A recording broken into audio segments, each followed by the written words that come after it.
Another guy who continues to be a major part of the trade discussions in the NFL, even though he has yet to fully sign on board with those speculations, DK Metcalf of the Seattle Seahawks. A guy who we believe he's available because, hey, look, there's no one on the Seahawks currently untouchable. They've already traded their untouchable guy after saying we have no intention to trade him. Exactly. So they say they have every intention to keep DK Metcalf around. And again, I implore Pete Carroll to never use the word intention again when talking about anything in his life, because we're going to assume he's planning to do the opposite of what he's telling us he intends to do, because intentions change. With DK Metcalf, you don't have a franchise quarterback to get him the football. You have a guy who's going to want $27, $28 million a year and deserve $27, $28 million a year. Yeah. So, yes, the discussion is the Seahawks may trade him. You've got a team like the Jets that tried to get Tyreek Hill. They've got the wallet open for draft picks and cash for an established receiver. You surely have other teams out there. We're going to have a draft later about the teams that should be considering making a move for a receiver the most. And even though DK Metcalf says he hasn't heard anything, I don't know that anyone would tell him anything at this point. Right. There's no reason to. There's no reason to involve him until the Seahawks get an offer that they like. Then, hey, DK, we got an opportunity for you. Hey, you're going to play for the Jets. Well, the Jets stink. Well, yeah, but the Jets are going to pay you $28 million a year. Oh, the Jets are great. Yeah. Sign me up for the Jets at $28 million a year. Yes. I think the first thing I want to ask, Mike, is just exactly like, what is Seattle doing? That's the first thing I want to know. Are they going to try to patch together this team right here and do something at quarterback and wait for Baker Mayfield to be released and go, wait, we're going to try to make this team work? Or are they going to rebuild and just tear it all down and go for it and go, wait, what are we trying to do right now? We don't really have any great players on either side of the roster other than DK Metcalf and Jamal Adams. You get down the list there. After that, it's a lot of unproven commodities, a lot of guys that, have not panned out through the draft from the Seattle Seahawks. So that's the first thing. I feel like they dipped their toe in the, hey, we might rebuild mode. And then it's kind of like they're kind of just sitting there well, we're not sure of the temperature of the water. We're not sure. Do we want to rebuild, or do we want to just, try to patch a few spots up and put a Band-Aid here and try to make it work? That's the first thing I ask, Mike, and that's where I don't know. I was led to believe from people in the NFL that they've been given the green light to tear it down and rebuild. But I guess that's the first thing I would start with you is just go, where do you think they want to do first? Where do you think they're trying to go right now? They've already taken that big-ass ball and taken out the main retaining wall by getting rid of Russell Wilson. So we already know they're in the process of tearing it down. So why not just make it a fire sale and just do it? Exactly. Exactly. Right. Well, because part of it is you want to be coy to get your best possible offer. If you make it too clear to the world that you want to move this guy, then all of a sudden they're like, well, okay. I guess you do intend to trade him, and we intend to give you less than what you would like to get for him. So you do have to slow play it a little bit to get the best possible offer, like they probably did with the Broncos, and they'd surely like to have not just the Jets. And we're assuming the Jets because they've got multiple first-round picks, and one of which belonged originally to the Seahawks, and they were in that Tyreek Hill chase. So they are an obvious team to look at. But I think the Seahawks would like to see who else may emerge with a serious offer, not a, hey, you got a problem here with DK Metcalf. He's 1 year away from having his rookie contract expire, and you're not going to use the franchise tag on him if you don't have a quarterback who can get him the football. And, what's going to happen this year, if you play it out, because he's still young, he's not thinking ahead. He's focused on keeping himself in shape and glass half full and getting himself healthy. And if they really don't have a quarterback to get him the ball, he's going to get frustrated. He's going to start thinking, I want to get out of here. And then you got a big mess when the season is unfolding and after the season. And it becomes obvious next year that he's going to be gone, even if you franchise tag him. It's almost like the situation they were in with Russell Wilson. Now's the time to do it because next year it's going to be obvious that this guy's going. So let's do it this year. Yes. Because next year it's going to be too much. Next year we're not going to be able to work the same deal that we can get this year. I'm with you. That to me makes the most logic. Again, you're right. They got to be coy about this to a degree. I guess it's just the fact that we really we haven't heard that or go like, that phrase or anything like that, like we're rebuilding, we're just going to go all in and tear it down and do that. I guess I'm waiting for that. I don't know why I'm waiting for that, but that just seems the obvious thing here. It does. Like there's like we talked about last year, we've hit on this a lot where it's just where do you look at on the roster right now to go, ooh, that's an impressive unit, and I understand there's a future here. They can build around that. I mean, we were still talking about offensive line issues, right? The running back, hey, Rashad Penny, hey, maybe he can work. Defensive line, there's nobody really to talk about. Linebackers, Bobby Wagner's gone. Maybe the Jordan Brooks can be something.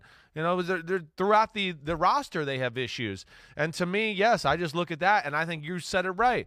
You're looking for, a problem on the horizon with DK Metcalf.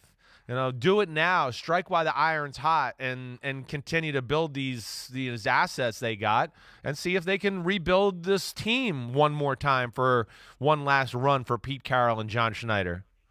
And if you're Pete Carroll and John Schneider, it's important to reduce the expectations as low as possible, because then it's easier to overcome the expectations, and that's a real dynamic. Yeah, coaches are judged by whether and to what extent they meet or exceed the expectations that are generally in place for their teams heading into a season. So if you completely tear this down, if you push the plunger down on the old dynamite, what's that called? Stick? Plunger and dynamite box? stick? No, Plunger, the old know, the cartoon, Wile E. Right, Coyote, you pull it down, right. It says, and then the dynamite. Yeah, if you're going to do that and Right. blow the whole damn thing up, then you have lower expectations for the Seahawks for next year. They're even lower. They're already reduced with Russell Wilson gone. You reduce them even more with DK Metcalf gone. And no one's going to say, well, this team should be 12-5. They're going to be saying, well, they won 5 games. That's pretty damn good. That's progress for these Seahawks. And that's the weird dichotomy here. You got a 70-something coach. If he's not 70 yet, he will be this year. He's 70, I September believe. 15th is his yeah, birthday. or So you might be right, yeah. born the same day as my son, but definitely not the same year. But yeah, you want to have security beyond this year. And for this team, the best way to have security beyond this year is to have everyone think they're going to be horrible at this point. Have everyone think you're going to be horrible. So if you win 5, 6, 7 games, wow, Pete Carroll's coach of the year. That's what it's all about. That's how they figure out coach of the year. Coach of the year typically is the guy whose team most exceeds the expectations that we generally had going into the season. Yeah. That's why Belichick never wins it. Right. We always expect him to be Right. a playoff team. But, hey, the Titans get the 1 seed. Holy crap, Mike Vrabel, you're the coach of the year. We never expected the Titans to be the 1 seed. Yeah, right. So from job preservation standpoint, tear it down, Pete Carroll. Tear it down, John Schneider. And then if you win 5 or 6 games, you look like you did a pretty damn good job. Yeah, no doubt. That's part of the dance as far as, the politics of coaches, GMs. You're right. Expectations need to be lowered. And I'm at the point, too, where I kind of just look at the whole situation and go, I would be shocked if DK Metcalf wasn't traded before the draft. That's where I feel like I am. I mean, I think we kind of laid it out. I think it's fairly obvious. Where's the future? Man, you're rolling the dice by just thinking, well, we'll keep him around next year, and we hope he's happy, and we hope Drew Lock makes him happy, and then, okay, wait, we hope we're going to have a chance to get a quarterback right after that. I mean, to me, like you stated earlier, you're risking too much of the fact of disgruntled, wait, I don't want to be here, the hell with this place, and all of those issues coming about, after the 2023 season. So this is definitely one of their biggest assets, and I would think Seattle would try to get this done. And I think there's some teams out there that, like you talked about, the Jets, and I'm sure there's a few others that are interested in adding a wide receiver like DK Metcalf, who's just about to start the prime of his career. Unless DK Metcalf is the centerpiece for your marketing plan for 2022, and without him, you feel like you're not going to get people in the stadium, then yes, you do it now, because fast forward, where are you a year from now? He helped you win 8 games instead of 6 games. If that even, I don't even know that one guy at receiver can make that much of a difference if you don't have a quarterback. They couldn't get him the ball with Russell Wilson. What the hell thing? They could not get him the ball with Russell Wilson. We went through a stretch last year where they went 2 or 3 games where he touched the ball 3 or 4 times or had to wait till the third quarter before he finally touched it. So that's the other issue they got too, Mike. You're right, 100%. But that's the laughable thing. They couldn't throw the ball to him and get it to him on a consistent basis with Russell Wilson. So what the hell is going to happen with this next group that's in there right now?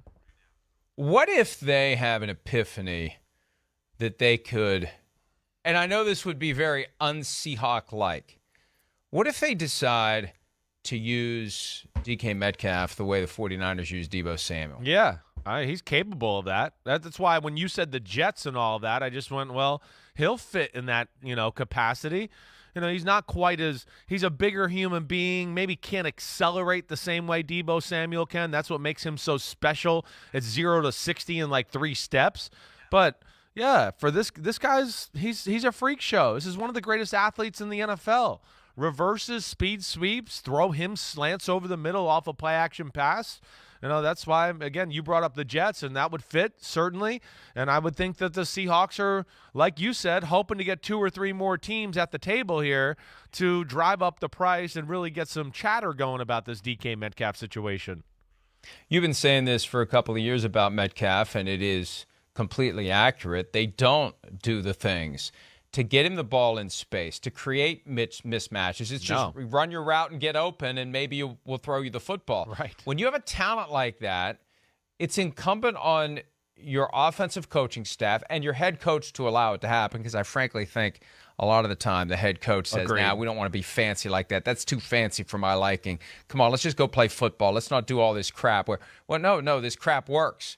You design plays that are aimed at getting the ball in your guy's hands and letting him go do special things with it. And you don't see that very often, if at all, with the Seattle Seahawks, with a talent like DK Metcalf. No, you don't. You're right. They've been unable to feature him, really, since he's got there. And the fact that, again, he's 900 yards, didn't get to 1,000 yards the last 2 years, I think that says a lot in itself, too. It's unimaginative. How many times did we come in here during this year and you heard me be silly or joke and go, well, here's the Seahawks. Oh, you run straight, and you run straight. Said hike. Okay, wait, everybody's running straight. What do I do? I mean, that's what it is at times. It's so basic. And then it's, the next play, it's you run a slant, you run a slant, you run a slant. And it's just, okay, that's great, but the Packers and the Bengals and the 49ers are doing more to get their superstar wide receivers the ball in space, and that's why that makes them more dangerous on the offensive side of the ball. And, yes, they've dropped the ball in that department for sure, in my opinion, Mike, and obviously in your opinion too.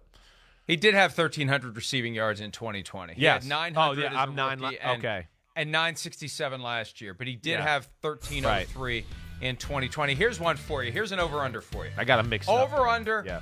Over-under career rushing attempts by DK Metcalf, 7.5. You going over or you going under? Well, I'm going to go under just because you said it there. It's got to be. I'm going to go under from just psychological It's actually only 3. Yeah. I was trying to dupe you into going over. It's 3. 2 as a rookie and 1 last year for 6 yards. I'm sorry, but you got to come up with a way. When that guy is a superhero. He's a superhero who has everything but the cape. How do you not? And we look at everything Deebo Samuel did. Look at what Cordero Patterson can do. How do you not get the ball in DK Metcalf's hands and let him build up a little bit of steam, and then it's get out of the way or risk serious injury as you get trampled by number 14? How do they not do that? I don't know either. I don't know. I know. They definitely don't take advantage of all the talents that he can, give them. That's for sure. Hi, I'm Mike Tirico, and thanks for watching. Make sure to hit subscribe for the latest news and highlights from NBC Sports.